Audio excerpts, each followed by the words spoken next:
Welcome to Encounter Wargaming. I'm Jay, and today we're going to be continuing our look at the 2nd edition starter books with the Warhammer 40,000 Wargear Book.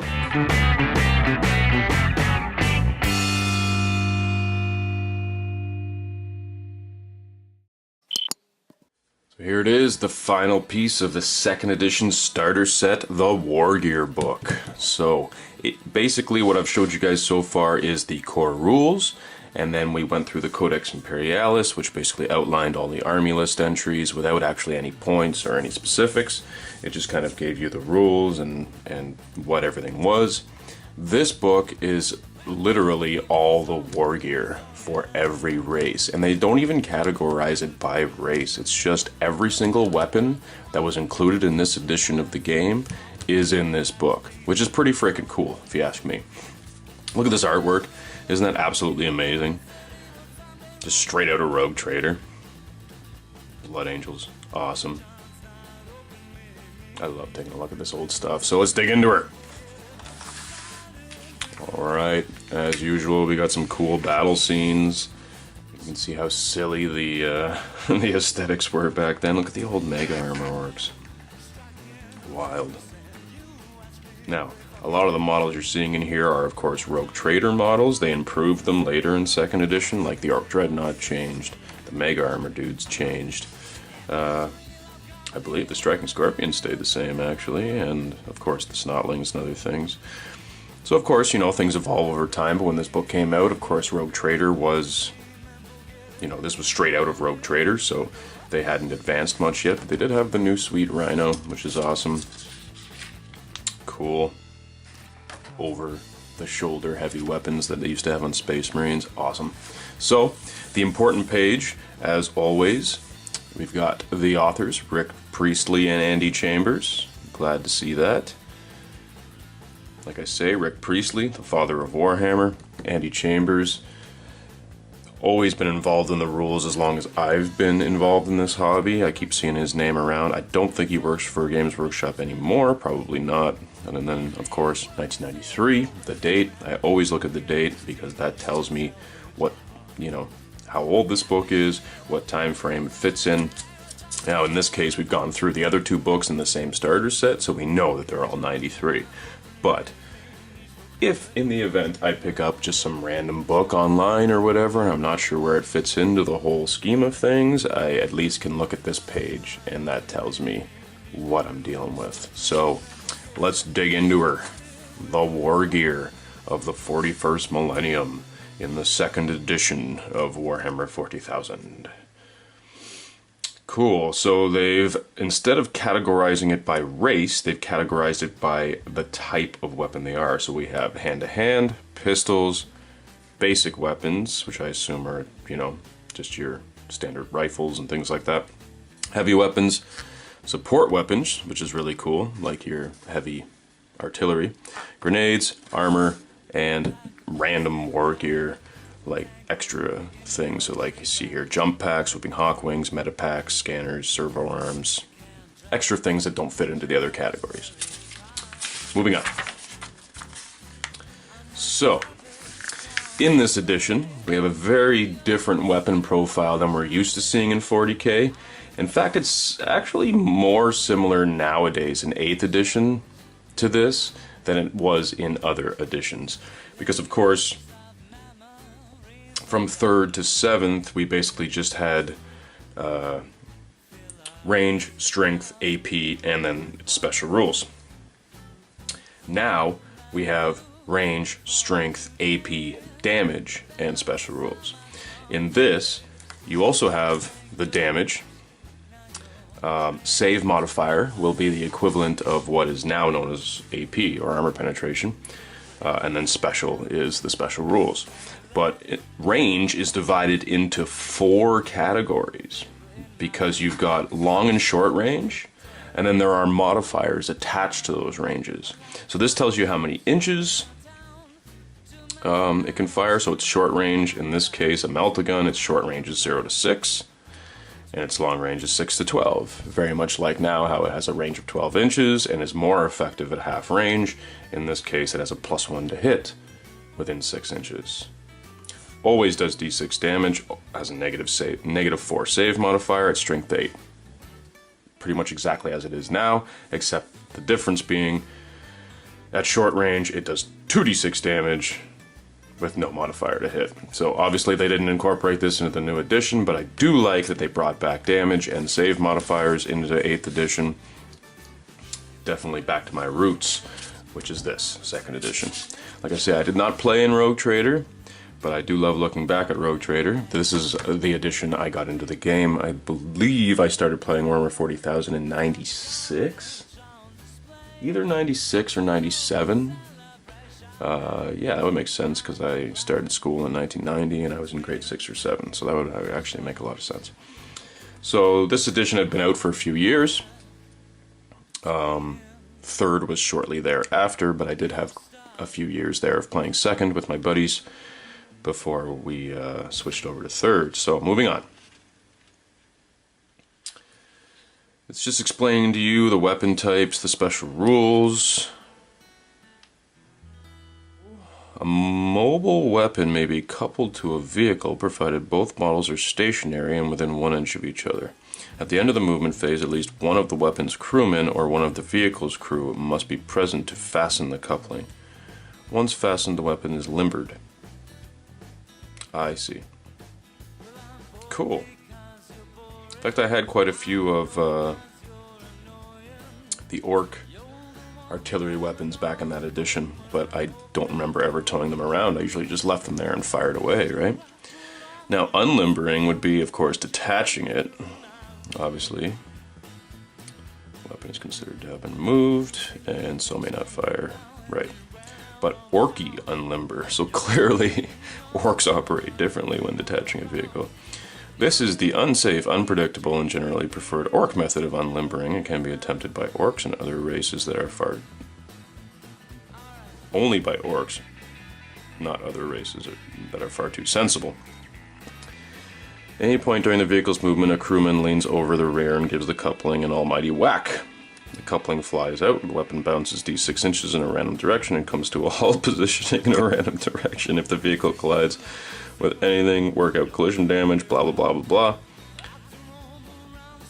Further than the total distance moved by the vehicle, the crew jump out of the vehicle testing for damage, and the vehicle is moved faster than 10 inches, sustain an automatic hit, strength equal to the vehicle's speed minus 10. Wow.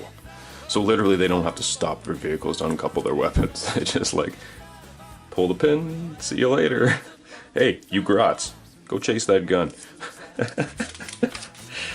The orcs.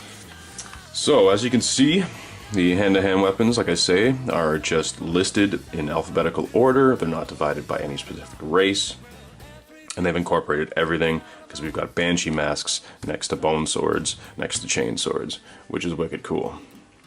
So just taking a quick look over what we've got here. Wow, banshee masks are awesome, because when you charge with them, the enemy doesn't get to attack at all. Wow. Enemy rolls no dice in the first round of charge. Could you imagine that in today's rules? With the banshees charged in, and they're just like, yeah, you don't get to attack this fight phase. Excuse me? Knife and a sword and whatever were pretty much the same thing. And they would just be like strength user, no modifier, etc. 1 damage. Whereas a chainsword, as opposed to being strength user like it is now, actually had a strength of 4. So in the hands of a space marine, that pretty much equals out. But in the hands of a guardsman, it made them better. Right? Same in the hands of an orc. I believe orcs were still strength 3 in this edition, as they were in all editions until the current one. I love that they made them strength 4, but they've pretty much always been strength 3, which was really strange, and toughness 4. Moving on. So look at the armor penetration, the way it used to work back then, actually, before I turn the page. So your chain sword here is 2d6 plus 4, right? Whereas your chain fist is d20 plus d4 plus d6 plus 10. Crazy, right? and a -6 modifier on a chain fist. Moving up. The Crozius Arcanum. There you go, that's pretty cool. Clearly separate from a normal power weapon. Nowadays it's basically a power maul, I believe. Because in 7th and now in 8th, they differentiated between power sword, power axe, power maul. In 3rd edition and stuff, they were of 3rd to 4th to 5th. Maybe even in 6th, actually. They were just power weapons. It didn't matter what kind it was all the same stat line. Probably in this edition, of course, they've differentiated. But I will take a look at the characteristics and see if they're at least the same, because I know power swords can be used to parry, and here you go, the Crozius Arcanum cannot be used to parry, because there was parrying in this edition. However, it is a -3 save modifier, like we would expect from a power weapon, but it's strength 5. So there you go again, with the strength characteristic being included in the close combat weapon, rather than it just being like strength user. Lightning Claws, I'm interested to see how those work out. Strength 8. What? -5 save modifier? Okay, I guess that makes sense. Armor penetration special. Lightning Claws penetrate vehicle armor differently from other weapons. If only one hit is scored, the amount pierced is an 8 plus D3 plus D20 plus D6 as normal. Strength plus damage plus close combat strength bonus plus D6. Jesus. If 2 or more hits are scored, the player has the option of working out each hit separately or combining the hits into a single attack, which will be 8 plus 3d6 plus d20. Talk about overly complicated for no reason, eh? Oh, man. Again, they've gone back to some of these by incorporating the damage and the save modifiers and stuff like that, but I am glad that it is much more streamlined nowadays. Because I remember even back in the day, it used to take us like 4 hours to play a 2,000 point game, which was absolutely insane. Now it takes me 4 hours to play a 2,000 point game, but that's because we're shooting the shit and, you know, having a good time and not actually playing the game. Or I'm filming for the channel, right? Which also slows things down. Anyways. Right, so here we go. Here's a power maul. We'll compare that to the Crozius Arcanum. So strength 5, D3 damage, and a -3 save modifier. We got strength 5, 1 damage, and a -3 save modifier.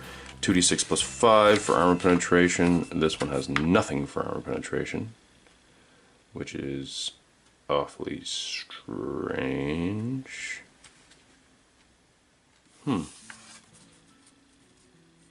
Because I would, if I remember correctly, armor penetration for this edition, if it didn't say anything, I'd imagine was d6 plus your strength. Right, because for the Manda Blaster it's d6 plus 4, even though it has no strength. Whereas the Power Maul is 2d6 plus 5, which is its strength, obviously. And of course, you know, they list special things. So here you go, same for the Power Sword, 2d6 plus 5, strength 5, so interesting. So there you go. The Power Maul and the Power Sword, exactly the same, stat-wise, except that the sword allows you to parry, and the Maul doesn't. Otherwise, they're both strength 5, 1 damage, -3 save modifier, and the same armor penetration roll. The Maul has a special rule where it's knocked out or slain, reflects the weapon's maximum ability. However, if the model is killed by a power model, it is assumed to be unconscious and automatically recovers once the game is over. I guess that's only applicable to campaign systems. Cool, Power Fist, also strength 8, the -5 save modifier. It's weird. So, in this edition it seems Lightning Claws are upgraded Power Fists as opposed to downgraded. Because currently, and in most past editions, Lightning Claws are basically superhero power weapons, not power fists. We got strength 8, 1 damage, -5 save. Let's go back and check the Lightning Claw for a sec. Strength 8, D3 damage, and -5 to your save, so yeah. Lightning Claws are literally an upgraded Power Fist. That has special armor penetration. In this case, it's D6 plus D20 plus 8.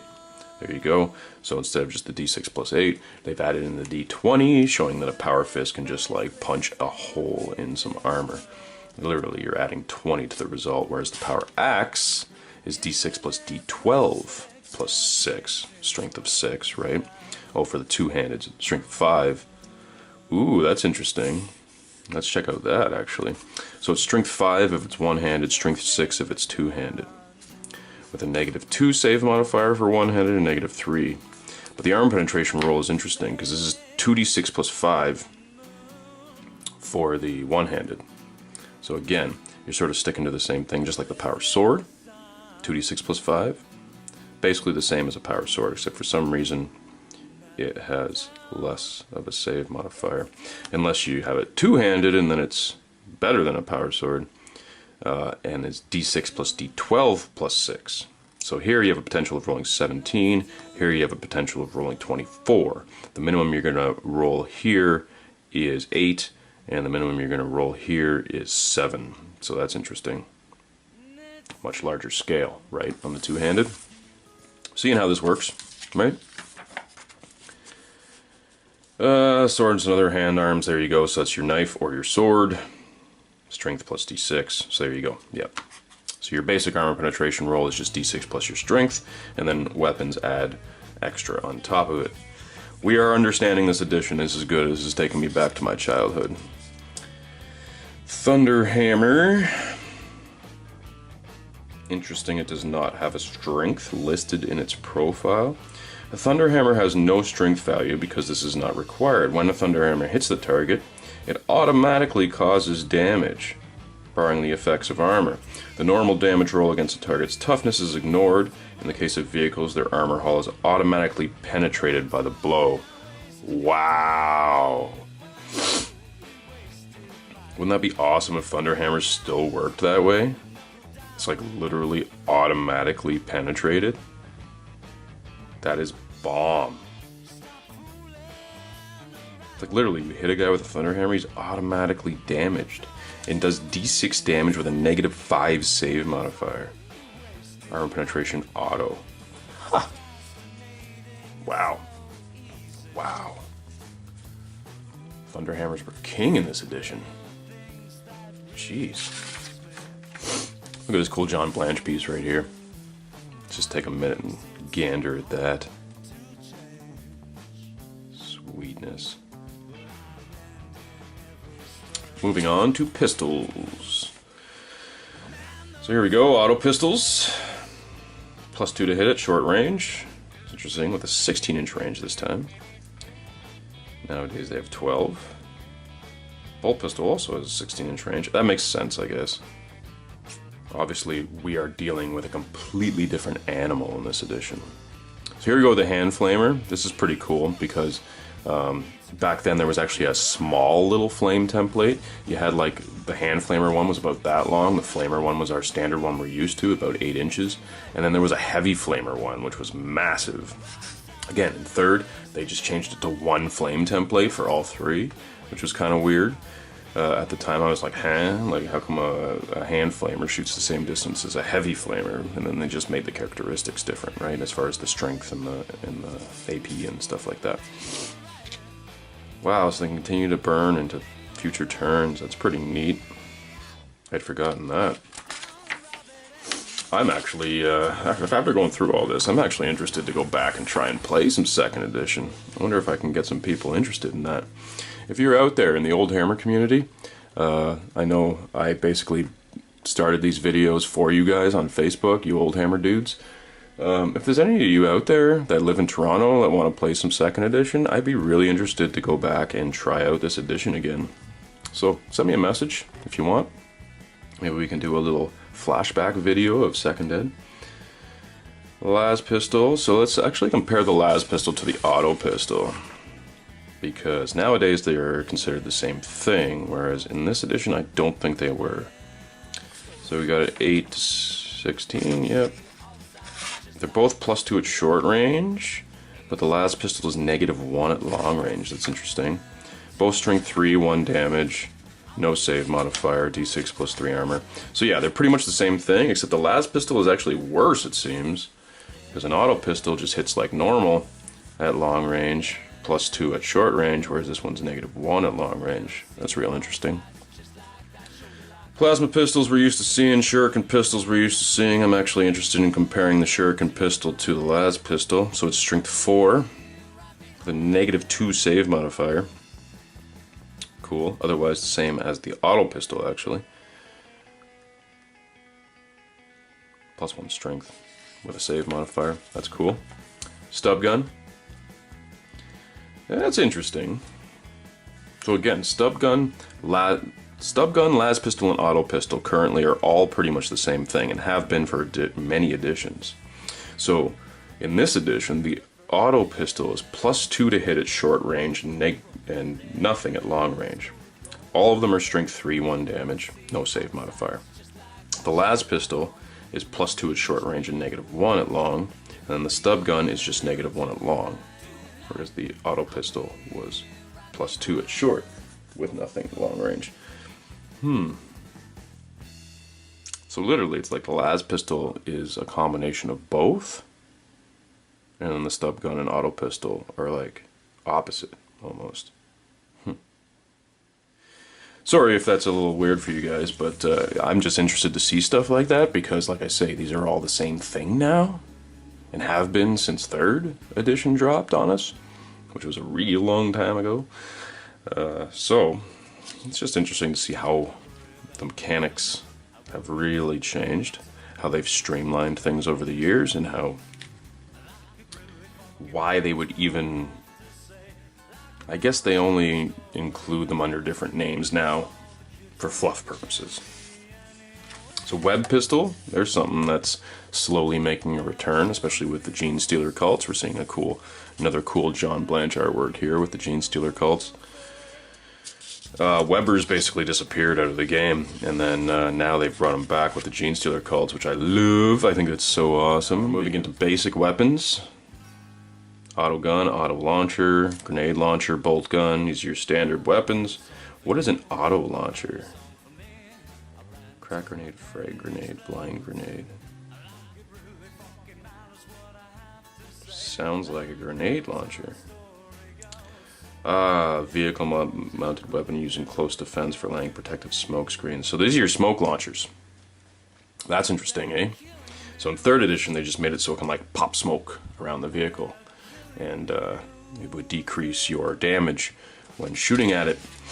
Whereas in this edition, they literally fired grenades. So you could either fire a crack grenade, a frag grenade, or a blind grenade. And of course, the blind grenade would blind the opponent, whereas the others would, of course, hurt the opponent. I think that's wicked awesome. I wish they still worked like that, actually. As little grenade launchers, that would be wicked cool.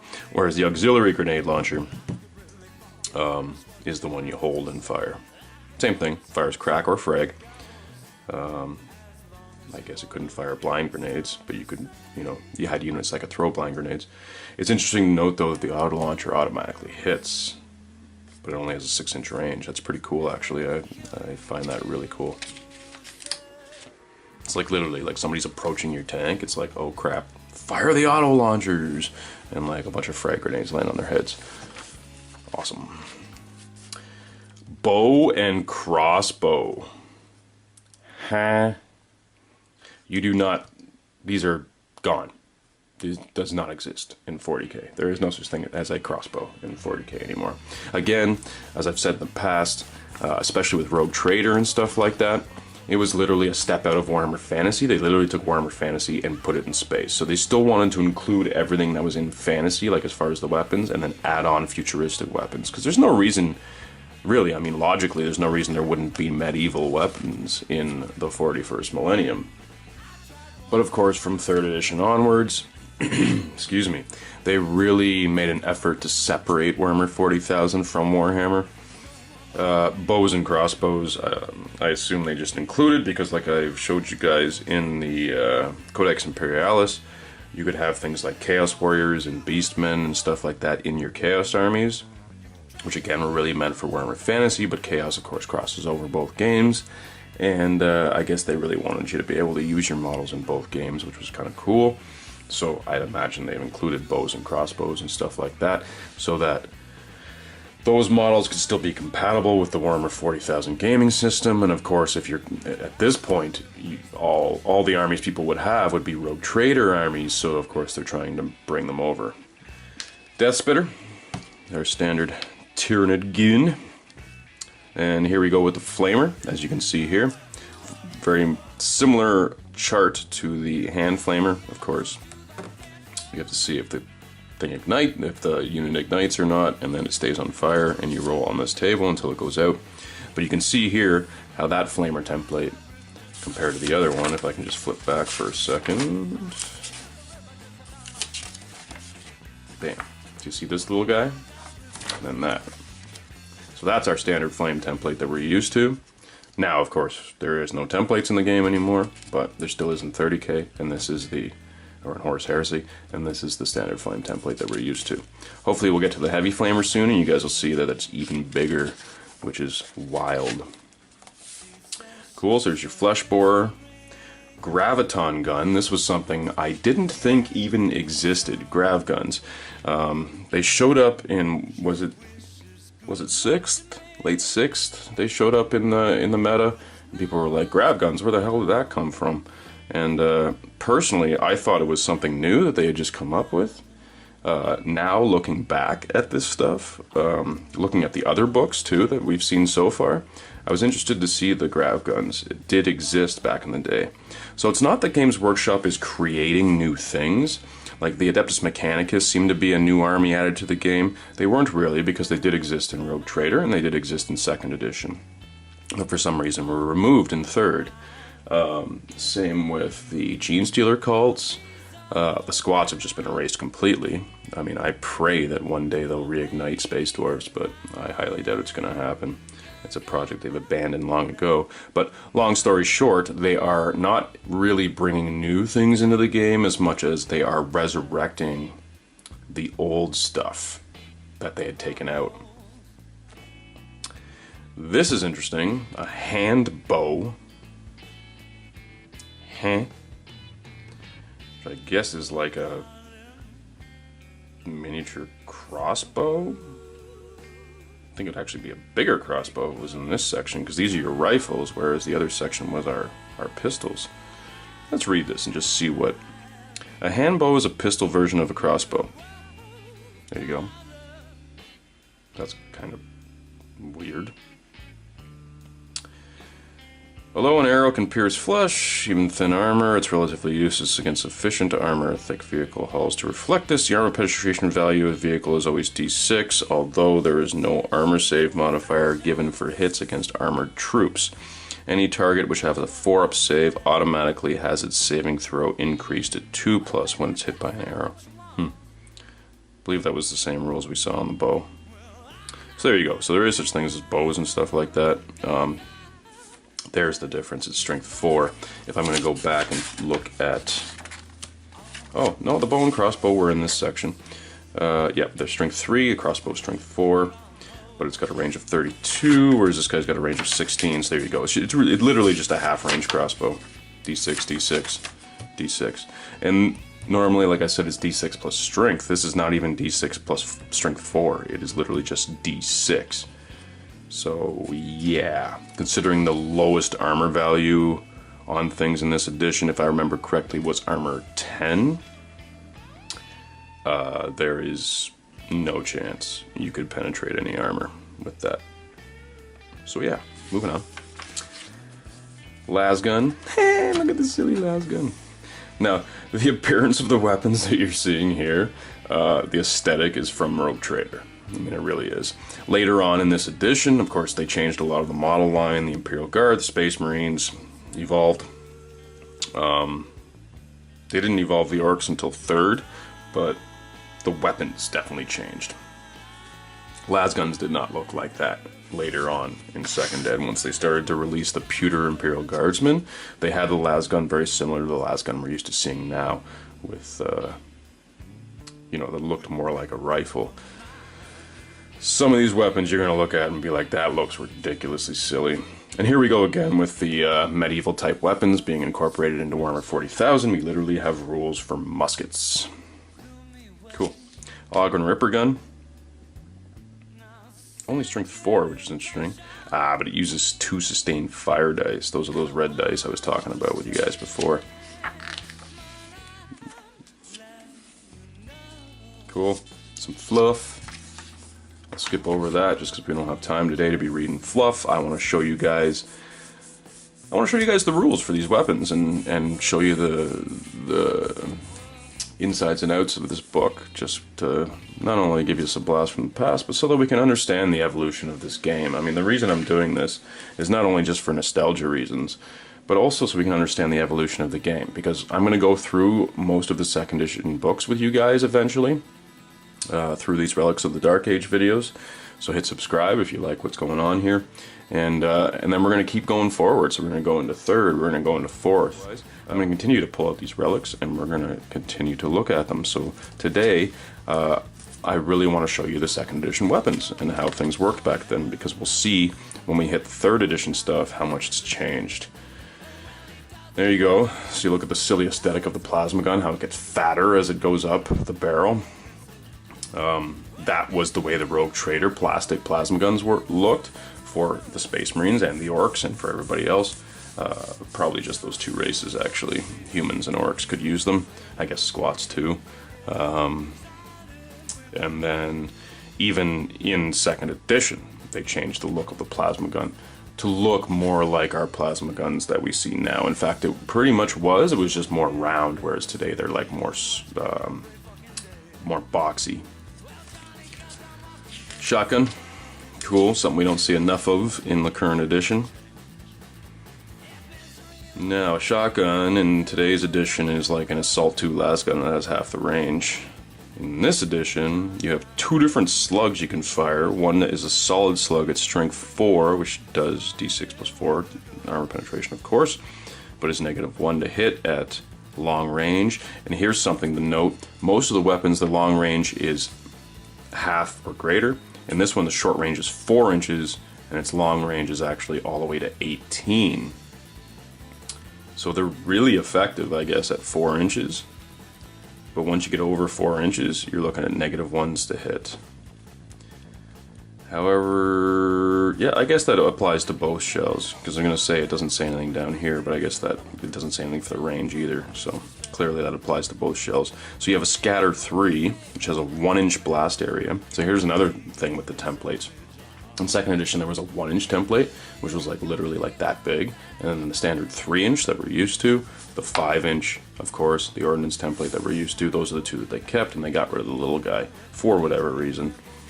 Same reason they got rid of the hand flamer template, I guess. Moving on. So that's pretty cool anyway, because it's scattered. It's, I guess, 3 shots with like 3 little 1-inch blast templates, which is neat. Shuriken Catapult used a sustained fire dice. That's interesting. Huh. Wow. Unaware of that. Moving on. Stormbolter. Cool. Also uses sustained fire. Huh. So I guess anything that's like a twin-linked kind of deal. But a Shuriken Catapult wouldn't be a twin-linked. It would be literally the equivalent of like an Eldar bolt gun, wouldn't it? It's interesting that they made it more like a Stormbolter. Strength 4, -1 save modifier, 1 sustained fire dice. Strength 4, -2 save modifier. Wow. I guess they really nerfed Shuriken Catapults in the third edition of the rules, because they were basically better Stormbolters in this edition. Wild. Cool. Moving on to heavy weapons. Assault cannons. 3 sustained fire die. There you go. D10 damage. Cool that they had polyhedral dice in this edition, eh? Heavy bolter. Splatter what? Oh, Hellfire shells. Okay, I was like, heavy bolters don't use a template. What's all this? But here you go. You got Hellfire shells. 2-inch acid splatter. Whereas normally, you'd Negative sustained fire die, strength 5, negative 2 save modifier, totally logical, based on what we're used to in later editions. The Hellfire, however, always wounds on a 2. It doesn't have a strength. Always wounds on a 2. It has a 2-inch splatter. That's pretty cool. Anyway. Heavy Flamer, there you go. Look at the size of that template compared to the other two. Insane, right? I believe I have all the templates around, actually. I could probably pull them out for you, but it's going to require some digging through the closet. So maybe one day we'll just, now that we're doing all these books, maybe I'll, yeah, actually. I'm going to show you guys the Army List book next. But after that, maybe I'll pull out my old Second Ed starter set, show you guys all the cards, the templates, the counters, because I still have all that stuff. I believe I have duplicates of a lot of it too, because of course, over the years, as people drop out of the game, or the editions change, people are like, hey, you want all this old crap? And it's like, yes, I want all this old crap, because I am a ridiculous collector. Heavy plasma gun. Basically a plasma cannon. Heavy stub gun. That would be a heavy stubber today. That's cool, the orc aesthetic on these, eh? And again, everything was over the shoulder in this edition. Nowadays, you know, a heavy stubber, I believe it's pretty much only mounted to vehicles with the exception of Chaos Cultists carry it. A heavy Weber. Interesting. I didn't even know there was such a thing. I knew there was web guns and web pistols. I didn't know there was a heavy web gun. So that's cool. But like so many charts and stuff. Wow. Vehicle escape chart. Trapped for the remainder of the game and may not break free. Literally shoots a web around the vehicle. That is nuts.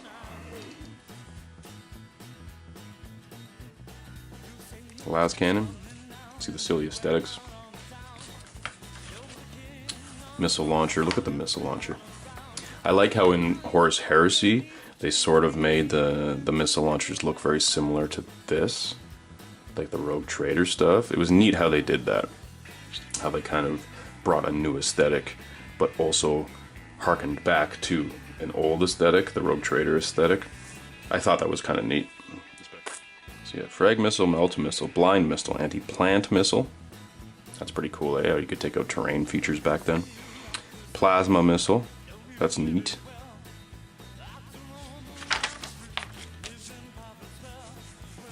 Multi-laser Shuriken Shrieker cannon. This is a cool old piece of art. I love this piece of art. Check that out, guys. I've seen that in past books before. God, the orcs are so cool. Cyclone Terminator missile launcher. Check that out. 2 pages of rules for one weapon. Insane. Strength 8 D10 damage, negative 6 modifier, so just like a crack missile. +1 at short range and +1 at long range? Huh. So it's always +1 to hit? That's silly. It's easier to hit stuff with a shoulder-mounted missile launcher than it is with a gun that's in your hand? Weird. Catastrophic launch. Wow. So many tables just for one weapon. Jeez. Crazy. Alright, now we're getting into the big stuff. So we got battle cannon. There you go. Strength 8, 2d6 damage. Negative 3. Conversion beam projector. So that would be your equivalent of the conversion beamer. Which, does that even exist in 8th? I know they brought it back in with 7th in the sense of Horus Heresy. Yeah, which I guess Forge World incorporated into the 7th edition of Warhammer 40,000 as well. Nowadays we have, at least on the Leviathan, and on the Contemptor you can have a C-beam cannon, which I guess is the equivalent of a conversion beamer, or in this edition, conversion beam projector. Just interesting. Yep. So again, it gets better as the range is further, just like it does now. Or just like it did in the past, in the last edition, in 7th edition. Currently in Horus Heresy. So the blast radius increases as the target is further away. As well, the armor penetration increases as the target is further away. D6, 2d6, 3d6, 2d12, and 3d10. Yikes. Kablamo! I just rolled a 30.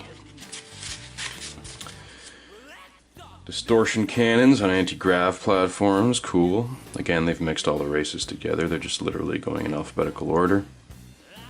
Displacement test. Rapier laser destroyers, cool. I didn't even know it existed back then. That's pretty awesome. Moving on. Mole mortar. That's cool. I believe that's a squat weapon. Yep, squat engineer guilds. Cool. And this would be like the equivalent today of like a Thunderfire cannon or something like that, right? Tarantula platforms. Neat. Neat. Something you only see in Forge World these days. But still around nonetheless. Thud gun. Now this is the actual Thunderfire cannon. Or I suppose it's more equivalent to the quad launcher, actually. So here you go, boom, boom, boom, boom. It actually had the Thud gun actually had a special template like that you could use.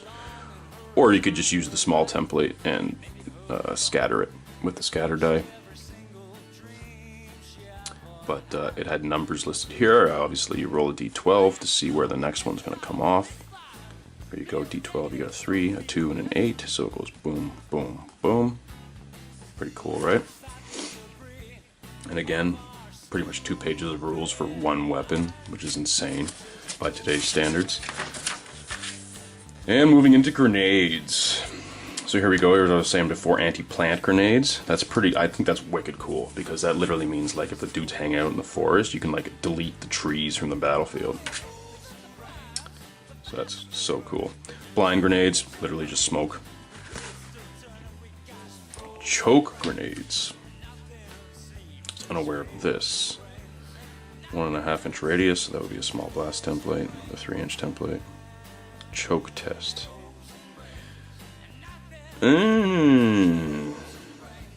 Neat. So like Space Marines, for example, have a breathing apparatus in their armor. I'm assuming Eldar have similar technology. So here it's showing you that only certain things are affected by a choke grenade. So Space Marines, Eldar, Aspect Warriors, Dreadnoughts, Terminators, and enclosed vehicles have no effect. Makes perfect sense. Other troops, including Space Marine Scouts, because they don't have full power armor, that makes sense. Eldar Guardians, again, because they don't have special armor. Imperial Guard, Squats, and Orcs, 3+. Interesting how they don't list any Tyranid units there. Well, it says including. So, more or less, these guys are immune, everybody else in the game is not. Which makes perfect sense. Tyranids don't have any breathing apparatuses to help filter the environments. They're just naked. And apparently the cloud can move from turn to turn. That's neat. Again, super granular, but so narrative. Like literally, that's so much fun to like throw a grenade and cause a big cloud of smoke. It's going to choke the opponent, and then literally that cloud like blows around the battlefield as the wind blows. So cool. Frag grenades, hallucinogen grenades. There's something that would be cool to bring back. Again, no effect to the same units that we've seen before. Everybody else gets hallucinating on a 4+. And there you go, hallucinogen effect table. So once again, It's a type of grenade, and they have 2 pages of rules. Let's see what some of these hallucinogen effects are, actually. I want to see how funny this stuff is, because they always have some cool narrative twists in this edition. Suffers no effect. Score of 1 to 3. The model may do nothing that turn. On a 4 to 6, it shrugs off effects. Moving on. Following turns, roll a d6 and score of a 6. The illusion ends with no further effect. Model may do nothing while the illusion lasts. Model may not move, but must shoot at its nearest pet. Cool. So literally like they're hallucinating. Now is your chance to slip away from the others. While no one's looking, you'll be home within a week. And this'll be just a bad memory. The next movement phase, the model heads off towards the nearest table edge, moving as fast as possible without shooting. The model continues to move and leaves the table. The sky is so big and wide and inviting, why don't you just fly like a bird, rolling and tumbling on the wind? Individual drops his weapon, his eyes become wide and vacant, and he begins to jump up and down, flapping his arms furiously. Oh man, these guys had a great sense of humor. Thanks Rick and Andy for this awesome shit. The enemies are around and behind every rock, hiding in the forests and tunnels beneath your feet. Dropping down from the skies when crab shoots. Fire, fire, fire! It's your only chance! Keep shooting! Keep moving! Your fellow troopers are out to get you. They're probably traitors and they hate you, but it means kill you if you let them. But if you're too clever to fall for their tricks, you'll get them first. In this turn, your model will attempt to shoot the nearest model, be it friend or foe, moving in such a way so that it can do so. Model continues to shoot at the nearest target the remainder of the game, moving towards where it does not prevent shooting. The war, the killing, the endless misery.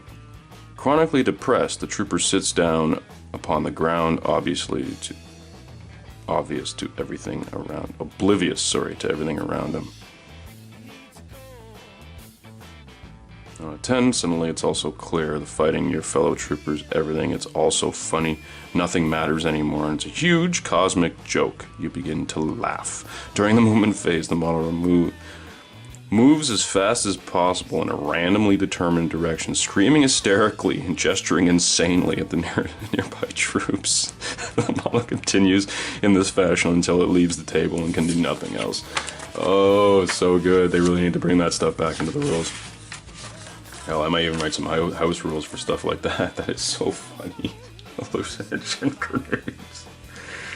Oh man, Games Workshop, if you're watching this, if anybody who works for Games Workshop can forward a message for me, please bring back hallucinogen grenades. That is so cool. Track grenades, melt bombs, photon flash flare grenades. That's interesting. I wonder what makes that different from a blind grenade.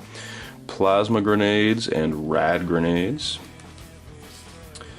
So this is interesting, the photon flash. Certain troops have protective visors or on Imperial Guard, Eldar squats, and Space Marine scouts, whereas troops with auto senses, Space Marines, Terminators, Dreadnoughts, and enclosed vehicles. Whereas unprotected, they literally just list Orcs, Gretchen, and Stompings.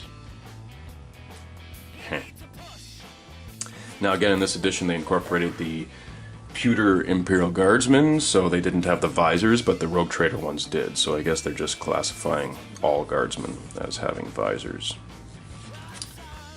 which is interesting. Scare grenades. Huh. Again, doesn't affect those with breathing apparatuses, so I guess this is just a form of hallucinogen grenade that just makes you terrified. Smoke grenades, Tanglefoot grenades. Moving in a straight line, 40 degrees to the right. Leptis Mechanicus and used in small numbers in the Imperial forces and special agents. The grenade consists of a small but extremely powerful magnogravitic reactor, similar in principle to a gravitic reaction motors that power many hovering vehicles. Tanglefoot creates a field just above ground level, imposing an opposing force to any movement. It's known as a tangle field, a trip field, because walking over the ground, rather like walking over a mass of tripwires. Cool. That's neat. Bring that kind of stuff back too, guys, while you're at it. Alright, moving into armor. So, we're used to seeing a lot of this in other editions. Of course, they sort of streamlined things in third to basically just be primitive armor, flak armor, carapace armor, and power armor, and then Terminator armor, right? So you literally have 6, 5, 4, 3, 2. In this, they classified things under different categories because they do actually have slightly different characteristics, but they are still kind of the same. So primitive armor, here we're looking at a saving throw of a 5 or a 6, so nowadays it's a 6. So orc armor, of course, is a 6+. The Chaos Cultists have what they call improvised armor, which is basically the same thing, 6+. In this, it's a 5 or a 6 against primitive weapons, but it's a 6 against everything else. So your bows and crossbows and stuff, you get a 5-up save, but against pretty much every other weapon, you're looking at a 6. Interesting, right? Natural armor would be like Tyranid exoskeletons and stuff like that. Exact saving throw of the creature's natural armor gives it what is noted in its characteristics profile. That's interesting. I didn't realize they did that with Tyranids. I guess we'll, I believe I have all the second ed codexes, so we'll eventually be taking a look at the Tyranid codex from 2nd edition. Flak armor, nowadays is a 5 or a 6. Back then, mesh, like in Eldar mesh armor, even in past editions, I don't even know what it is in 8th, but at least from 3rd to 7th, it was a 5+, just like flak armor. Let's see what they've actually done for the differences here on a 5 or 6, which uses a blast marker and frag grenades. Flak armor is a saving throw of a 6. Okay, so flak armor is a 6-up save, unless it's against a blast template, in which case it's a 5-up save. Whereas mesh armor is always a 5-up save. So that's interesting.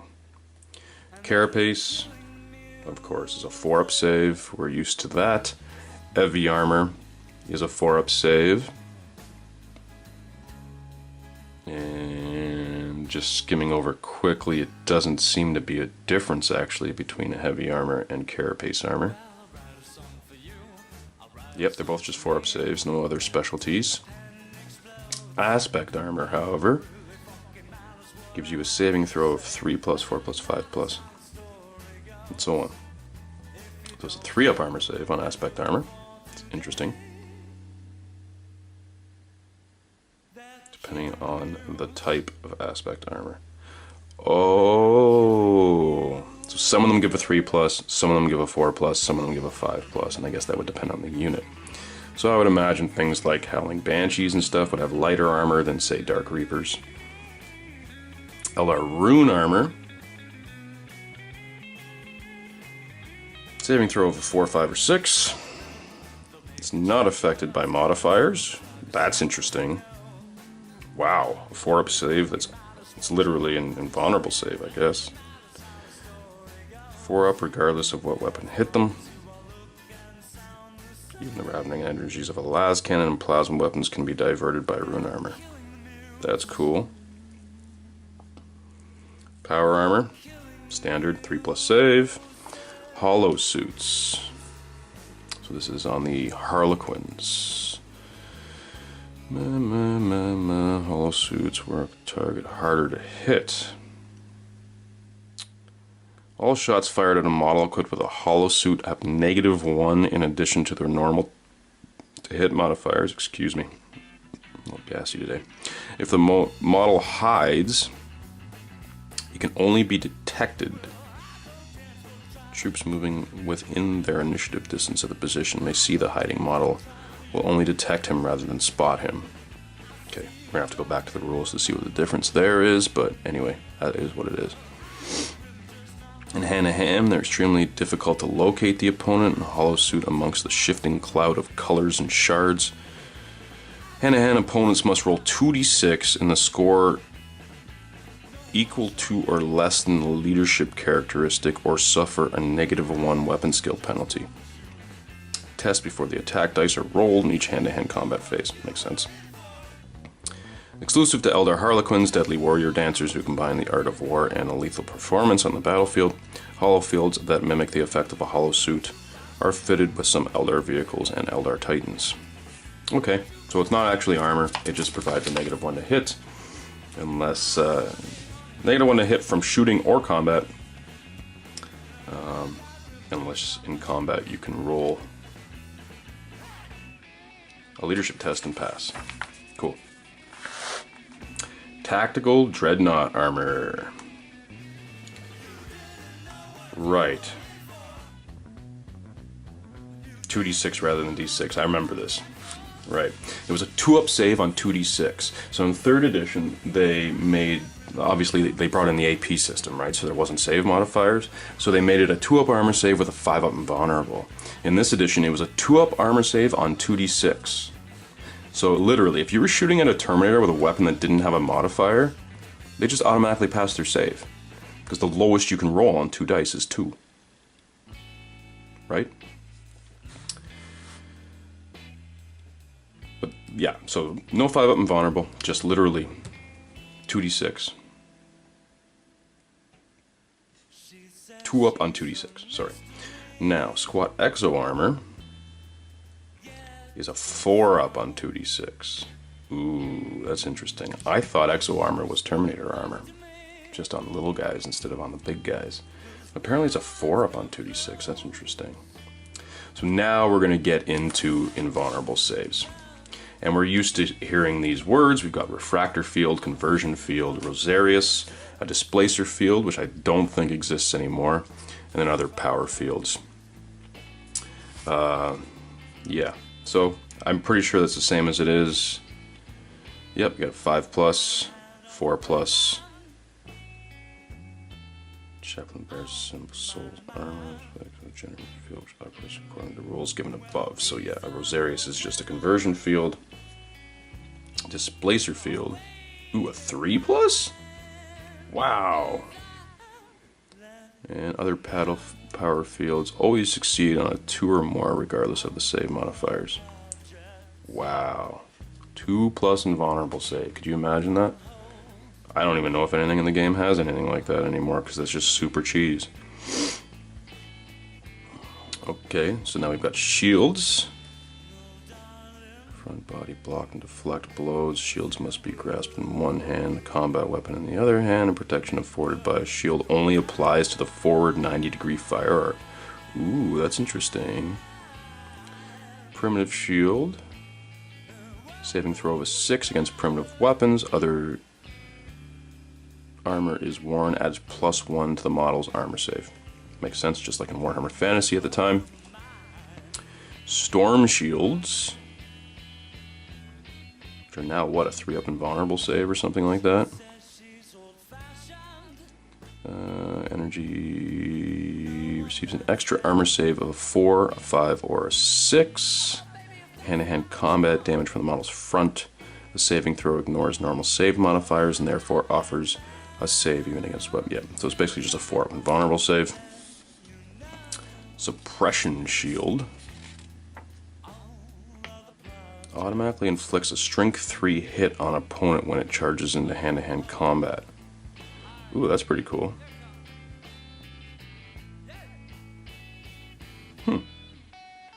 So like literally they charge in and the shield hits them and they get shocked by it. Model equipped with the suppression shield also receives +2 bonus to their armor save against shooting and hand-to-hand combat damage.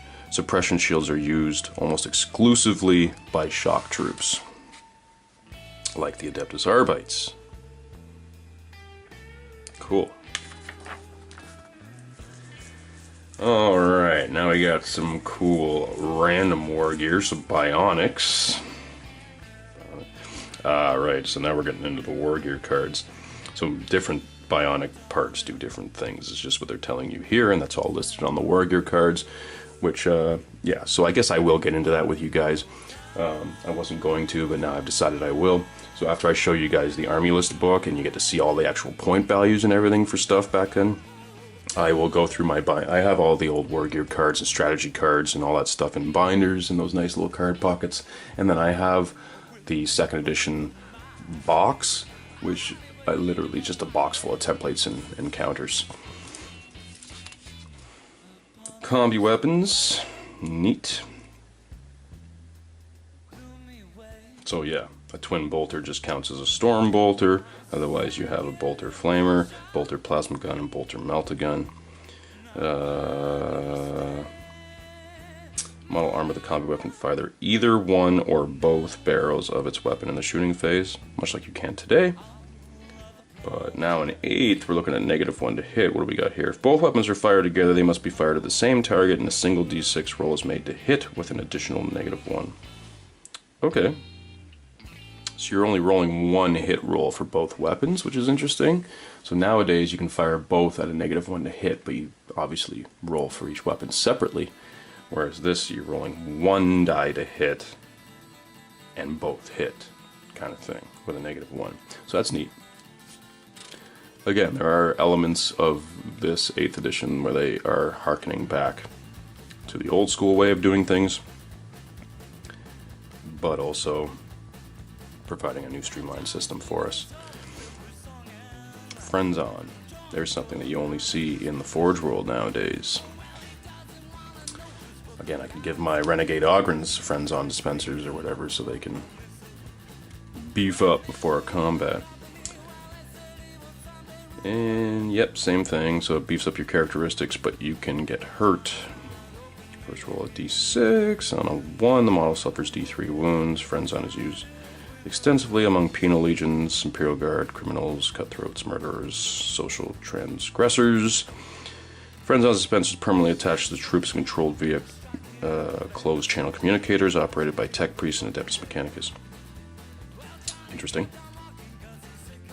When you activate the Friends on, it can cause d3 wounds if you roll a 1 on a d6. Otherwise, you get frenzy, stupidity, terror, and hatred.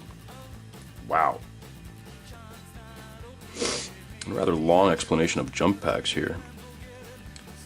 A jump can be made into a distance of 18 inches, reaching a maximum height sufficient to clear most obstacles. Right, so ignoring terrain. Woods and single-story buildings can be cleared, but a horizontal distance jumped is reduced to 12 inches to account for the greater vertical height needed. So unlike later editions, like I say, 3rd to 7th, you can just like, yeah, I ignore that terrain piece. In this edition, you actually can only go 12 inches up.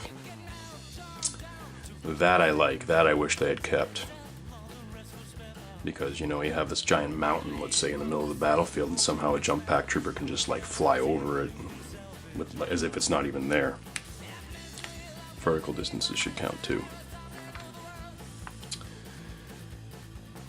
Eldar Swooping Hawk Wings.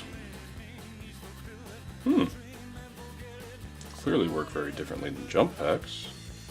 Got a whole nother table. Oh, work exactly like jump packs, except this. Leaving a straight line between 6 inches and 36 inches. There's no penalty to movement distance for moving over tall obstacles. So there you go. Jump packs can only fly 12 inches in the air, whereas these guys can just like, I can just fly over the mountain, no problem. No roll is made to scatter on landing, because Eldar are better than humans, and that's not what it says, that's what I said. Swooping Hawk can also soar above the battlefield. Oh, that's that fly high situation. I remember that back in the day. That existed in both Warhammer and Warhammer 40,000. You can literally like fly off the battlefield and then like later like deep strike in, which was cool. Metapacks.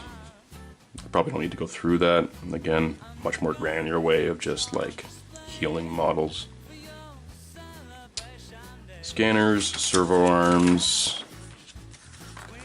Special issue grenades. That's interesting. So we're seeing so many types of grenades in this edition. I wonder why they removed most of them. Haywire grenades. We do still kind of have. We still got them in 30k. I think they still exist in 40k. I'm not sure who carries them anymore though. Stasis grenades, I don't think exist anymore. Stasis loop. So much like the smoke grenades and the blind grenades and all that. You know, you're rolling a d6 to see if it stays on the battlefield or if it just floats away. Toxin grenades, much like the hallucinogen grenades, you know, Space Marines, Aspect Warriors, Terminators are all immune, everybody else. Oh, wow, that's interesting. Imperial Guard squats, Eldar Guardians, Space Marine Scouts, and Orcs in heavy armor are affected on a 3+. Standard Orcs and Gretchen on a 2+. Huh. And again, Toxic Cloud is going to stay on the battlefield and move around. Look at that drawing of the Chaos Cultist. It'd be neat if they still had those KKK-looking helmet hoods on them. I guess they took them out for that reason. It's too KKK-looking. Virus grenades. Neat. Loving it. Vortex grenades, which I wish they would bring back in. Do they have vortex grenades in the game currently, guys? I don't even know. It was something they took out forever, and they brought it back in 4th edition with Apocalypse, and I don't even know if it still exists anymore. It might still exist in Horus Heresy. I'm not entirely sure it exists in 40,000. And some other interesting little tidbits. We got targeters, teleporters, Dark Reaper rangefinder. That's interesting. I guess it's some kind of Eldar targeter. Gives them +1 to hit with missile launchers, just like a targeter. Okay, yeah, it's just a targeter. Teleport Homer. Yeah, okay, so teleporter is basically deep strike. I mean, you're landing and then you're scattering. 2d10. Huh. Weird. Teleport Homer. If a squad's teleporting with 6 inches of an active teleport Homer, roll a hit on the scatter dice into the squad I've locked onto the Homer and deviate as they teleport. The roll an arrow indicates the squad has deviated as normal despite the Homer. Okay. Right, so if you're just teleporting in, even the hit symbol has a little arrow on it. Whereas if you have a Homer, the hit symbol will allow you to actually hit. Otherwise, you're still. So Homers are not guaranteed, because in, like I say, 3rd to 7th, teleport Homers basically made it so you didn't scatter at all, which was a big difference. I guess in this edition, they still wanted things to be random. As we noticed going through this book, there's a lot of random tables that things are moving on. So again, we just got a little bit of fluff at the end just to kind of tie you off, I should say. And then, ooh, I'm going to have to zoom in on this because we were laughing at the beginning about the old school models. Look at the old Terminators. Or sorry, these are robots, my bad. These are the old Imperial robots. Freaking nuts, eh? And for some reason, it looks to me like they're on the Orc side. Is that what it looks like to you guys? The Blood Angels are coming in this way with Ultramarines hanging out with them. And then these guys look like they're operating on the Orc side.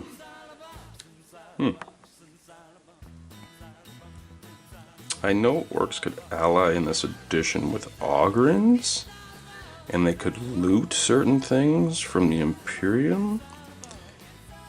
Because we are definitely dealing with blood axes, as you can see here. That's clearly a blood axe box. You got the axes on there, but we got some Goths in here too and stuff. So I knew they could loot certain things from the Imperium, but robots?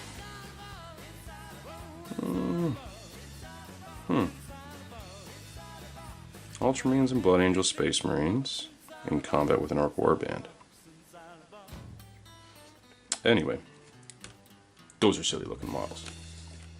I'm sorry. That is ridiculously silly. Space Wolves. That's a pretty cool picture, actually. Looking at the old school Space Wolves, how brightly colored everything was back then. And again, everybody, flock green bases, the standard grove trees that they used to sell. Wild. It's amazing how things have evolved, eh? So anyway, there it is, guys. The 2nd edition Wargear Book, the final book in the 2nd edition starter set. Just taking one last look at this back cover here. Cool. So that's that. I hope you enjoyed it. So I hope you all enjoyed that look at the Warhammer 40,000 Wargear book. This was the third book in the second edition starter set, and I showed you the first two in the last couple of videos. Of course, I'm showing you this one.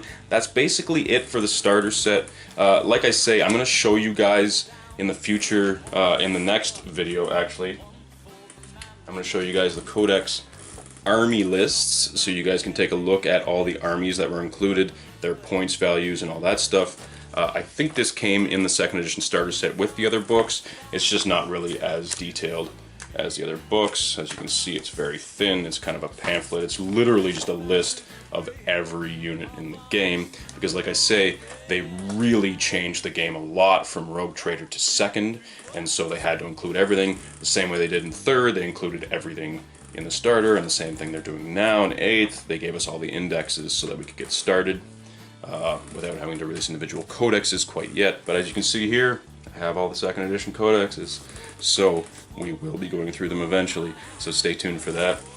In order to stay tuned for that, I need you guys to hit that subscribe button. Make sure if you like these videos that you hit that subscribe button and hit the little bell notification there so that you will know whenever our videos come out, because we don't just do these classic Hammer videos, guys. We also do hobby tutorials, terrain tutorials, we do battle reports, we do campaigns, we do 30k, we do 40k, we do Malifaux, we do Infinity. So please subscribe to the channel.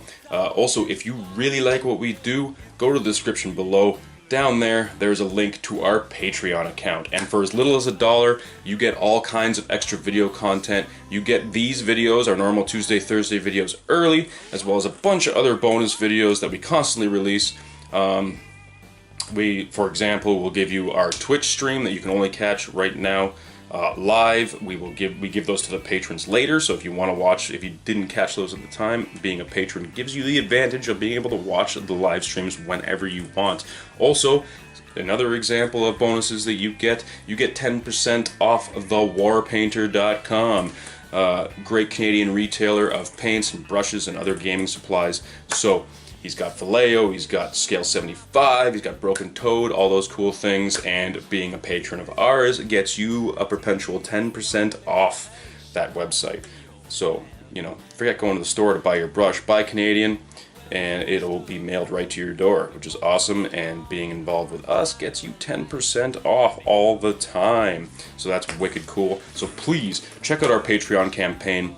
It helps us reach our goals, and every dollar goes right back into Encounter Wargaming and improving content for you guys, making this thing better, getting us better equipment, better terrain, all that kind of stuff. It just helps us improve things around here, and you guys benefit as much as we do. So, plus you get all kinds of extra incentives, as I've explained. So, enough said. Check us out the next time on the Relics of the Dark Age, so you can see me go through the army lists of the second edition, just to see what everything costs, how everything works, and all that stuff. Also, coming up, I will show you the Wargear cards and all that stuff. Excuse me. Maybe I'll put all that actually in the same video, since that the army list book is very short. And then we're going to start moving on to expansions and codexes and etc, etc, etc. So, that being said, I hope you guys enjoyed. Hit subscribe, check out the Patreon, and we'll see you at our next encounter.